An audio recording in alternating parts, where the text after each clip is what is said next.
When we hear the word private, most of us immediately think of the military. It's the rank given to the lowest enlisted soldier, the entry point into the armed forces. But have you ever stopped to wonder why exactly it's called a private? It's a curious name, especially when compared to other ranks like captain, colonel, or general, which sound formal and commanding. The word private by itself doesn't seem to carry that same sense of authority. It almost feels out of place. Yet it's a term that has been deeply rooted in military traditions for centuries. In today's video, we're going to break down the history of the rank private, uncover its linguistic roots, and explain how it became the universal title for the starting rank in armies across the world. Let's explore right here on History of Simple Things. The word private itself comes from the Latin term patus, meaning individual or separated from the state. In medieval and early modern Europe, a private person was someone who did not hold public office or possess noble titles. They were considered ordinary citizens, separate from rulers in the upper classes. Over time, the word began to describe anyone who acted in a personal capacity rather than in an official role. This distinction between public and private became very important in society, and eventually it made its way into military usage. Unlike nobles or knights who joined the military with their titles intact, the common man who enlisted brought no such distinctions. He was simply a private person, which is how the rank eventually got its name. Back in the late Middle Ages, military service was dominated by aristocracy.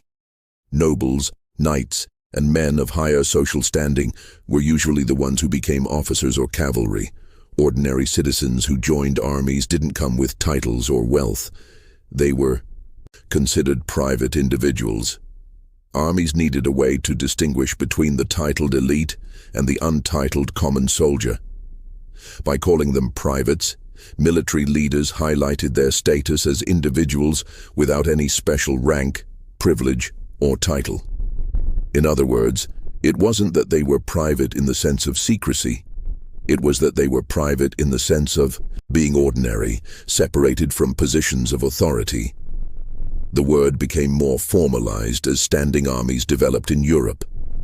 In the 16th and 17th centuries, many nations began shifting away from feudal levies, where knights brought their own men to centralized armies controlled by kings and states. Soldiers who signed contracts to serve were often referred to as private soldiers. This was meant to show that they were enlisted individuals, separate from nobles or officers, but still serving under the authority of the state. Over time, the second half of the term soldier was dropped, and the word private alone became the official designation for the lowest rank. The English army played a particularly important role in cementing this usage. In the 1600s, English military manuals frequently referred to the lowest rank as private soldier. The phrase highlighted the difference between commissioned officers who held royal authority and the enlisted men who were private individuals serving for pay. Eventually, the term shortened simply to private, and by the 18th century, it was firmly entrenched as the standard lowest rank. Other armies influenced by English military traditions also began adopting the same terminology. Interestingly, the word private did not always carry the same neutral meaning it does today. At times, it carried an undertone of humility or lack of prestige.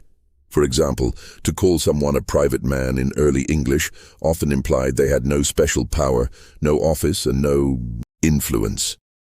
That social distinction carried over to the military rank. Officers were figures of authority and command, while privates were seen as ordinary, often expendable soldiers who made up the bulk of the army. While that might sound harsh, it reflected the rigid social structure of the time where hierarchy was considered natural and expected. Despite its humble origins, the title private has endured across centuries and across cultures. Today, in many modern armies, the term is still the official designation for the lowest enlisted rank. For example, the U.S. Army uses private for its entry-level soldiers, and many other nations retain the same structure. Of course, there are variations. Different armies have modified the title, with added distinctions like Private First Class in the US military.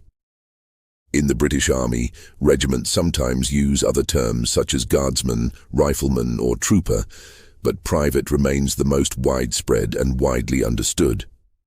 Another fascinating point is that the word private connects to the very idea of individuality within the military system.